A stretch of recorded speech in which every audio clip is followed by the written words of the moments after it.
Sobre los servicios sociales, el sector público debe de ser fuerte y garantizar no solo las pensiones, la sanidad y la educación, sino que además debe garantizar los servicios de cuidado de las personas, principalmente los relacionados con la infancia, los comedores infantiles, escuelas infantiles y con las personas mayores, el servicio de atención domiciliaria, las residencias, los centros de día y todos aquellos servicios de atención a la dependencia. Pensamos que la atención a las personas es un asunto estratégico. Debe de ser un asunto estratégico. Para Euskal Herria Bildu lo es. Tenemos que posibilitar el acceso de las personas a un empleo remunerado, contribuir al tránsito de un modelo económico donde el cuidado de las personas y del tiempo sean productos prestigiados. Hay que elaborar un mapa de cuidados para hacer un sistema público vasco de servicio de cuidados. Nos importan especialmente las personas que están en situación de pobreza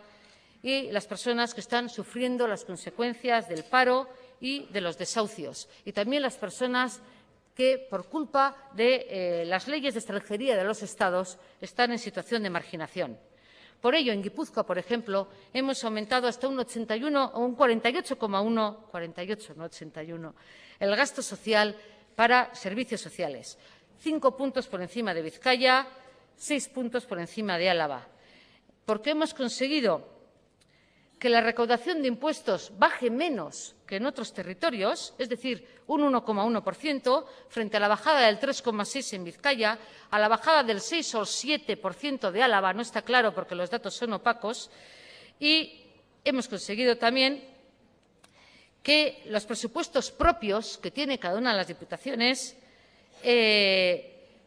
hayan bajado menos que en las otras, es decir, han bajado en Guipúzcoa un 2,6%, en Vizcaya un 10,4% y en Álava no lo sabemos porque no se han hecho públicos los datos.